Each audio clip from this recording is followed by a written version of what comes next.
সুপ্রিয় দর্শক, এই মুহূর্তে রয়েছি মাদারীপুর জেলার রাজৈর উপজেলার এটি এসআর সিড কোম্পানির R&D ফার্মে। এখানে দিনব্যাপী গ্রাহক বন্ধন কর্মশালা অনুষ্ঠিত হয়েছে। আসসালামু আলাইকুম, আমি Mohammad Nasir Bepari, SR seed and agro Bangladesh লিমিটেডের ম্যানেজিং ডিরেক্টর। তো আজকে আমরা আমাদের R&D ফার্মে আসছি। আমরা আমাদের এইখানে প্রায় 15টা জাতের শশা আমরা আবাদ করছি। এইখানে আমাদের ভ্যারাইটির পাশাপাশি আরও বিভিন্ন কোম্পানির কিছু চেক ভ্যারাইটি আমরা আবাদ করছি। তো আমরা এগুলা আজকে দেখব এবং আমরা এইখানে প্রায় 15 একর জমির উপরে আমাদের এই শশার আবাদটা আছে বর্তমান রানিং। তো আপনারা এই বীজগুলো কোথায় কোথায় বিক্রি করে থাকেন? আসলে এটা আমরা মার্কেটিং সমগ্র বাংলাদেশে মার্কেটিং করে থাকি। আমাদের বিভিন্ন জেলায় মার্কেটিং অফিসার আছে এবং এটা আমাদের ফার্ম। এইখানে আমাদের মূল উদ্দেশ্য হচ্ছে একটা জাত আমরা এখানে চেক করার পরে আমরা এটা কৃষকের মাঝে বিতরণ করি। কারণ যদি আমরা এখানে চেক না করি, কৃষক যদি ক্ষতিগ্রস্ত হয়, আসলে কৃষক ক্ষতিগ্রস্ত তো আমরা ক্ষতিগ্রস্ত। অতএব আমরা এখানে পরীক্ষা করার পরে যখন আমরা এটার ফলাফল, কাঙ্ক্ষিত ফলাফল ভালো পাই, তখন আমরা এটা বাজারজাতের জন্য রেডি করি। তখন আমরা এটা আমাদের যারা মার্কেটিং অফিসার আছে তাদের মাধ্যমে সমগ্র বাংলাদেশে এটা আমরা মার্কেটিং করি। আচ্ছা, এই বীজগুলো কি আপনারা ইম্পোর্ট করেন নাকি উৎপাদন করেন? না, আমাদের এসআর সিড কোম্পানির প্রত্যেকটা জাতি ইম্পোর্টেড ভ্যারাইটি। আমরা সবগুলো আমদানি করি বিভিন্ন কান্ট্রি থেকে। 2 বছর আগে আমরা এটা ট্রায়াল হিসাবে করছি। তারপরে আমরা যখন কাঙ্ক্ষিত ফলাফল ভালো পাইছি তখন আমরা 2020 সাল থেকে বাজারজাত শুরু করছি। তো এই মুহূর্তে আমরা প্রায় 34টা জেলায় আমাদের এই বিজনেসটা আছে।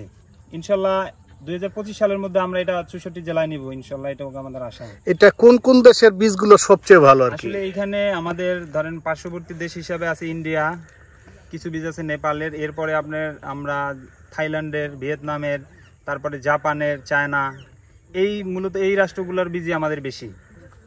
আচ্ছা, আপনার কি শুধু কি শশা না এর বাইরে? না, আমাদের এসআর কোম্পানির প্রায় 75টা ভ্যারাইটি আছে আমাদের এবং বিভিন্ন ক্রপস। আপনার শশা আছে, লাউ আছে, মিষ্টি কুমড়া আছে, পেঁপে আছে, টমেটো আছে, মরিচ আছে, মানে এভরিথিং ভেজিটেবল সিড যা আছে আমাদের সব আছে। আচ্ছা, আপনাদের এই বীজ কোম্পানি, বাংলাদেশে অনেক বীজ কোম্পানি রয়েছে, আপনাদের মানে কোম্পানির বিশেষত্ব বা বৈশিষ্ট্যগুলো কি? আচ্ছা, বিশেষ বৈশিষ্ট্য যদি বলি, আমাদের এসআর সিড কোম্পানির শুরু থেকে আমাদের এই যে আজকে আমরা যে শশার ফিল্ড ভিজিটে আসলাম, এটা আমাদের মূল উদ্দেশ্য হচ্ছে 18 সাল থেকে আমরা এই শশাগুলা বাজারজাত করে আসছি। ইনশাল্লাহ আমরা সুনামের সহিত এই প্রোডাক্টগুলো নিয়ে এখনো বাজারে লিড দেওয়ার মতো ভ্যারাইটি আমাদের হাতে আছে। তার ভিতরে শশা আছে, তারপরে আপনার ছোট করলা আছে, তারপরে আপনার মরিচ আছে, টমেটো আছে, এগুলো আমাদের লিড ভ্যারাইটি। আপনি তো এই খামারের একজন গ্রাহক। জি। তো আপনার নাম কি ভাইয়া? মোহাম্মদ মারুফ ফকির। মারুফ ফকির। আপনার ঠিকানা কোথায়? এখানে আছে জেলা খুলনা, থানা তেরোখাদা। আচ্ছা, আপনি কতটুকু মানে সফলতা পেয়েছেন এই খামারের বা ফার্মের বীজ বিক্রি করে বা ব্যবহার করে? আমি তো মূলত বিক্রি করি, আমি তো লাগাই না। তবে যাদের দিছে আমি যে কোনো বীজ এই কোম্পানির এসআরের সব বীজই ভালো, আর যাকে দিয়েছি তারা খুব ফলন ভালো পাইছে। ভাইয়ের নাম কি? শেয়াব আলী মুন্সি। আপনার ঠিকানা কোথায়? চুনখোলা বাজার, মরিয়াম এন্টারপ্রাইজ। চুনখোলা, এটা কি মোল্লাহাটের ভিতর? মোল্লারহাটের ভিতর। তো আপনি এই সিড কোম্পানির সাথে কতদিন যাবত আছেন? আমি সিড কোম্পানির সাথে 4 বছর ধরে আছি। 4 বছর। তো এর বিক্রি করে কি কোনো আছে, অভিযোগ আছে কিনা, কৃষক পর্যায়ে কোনো অভিযোগ আছে কিনা? এসআর এর কোনো অভিযোগ নেই।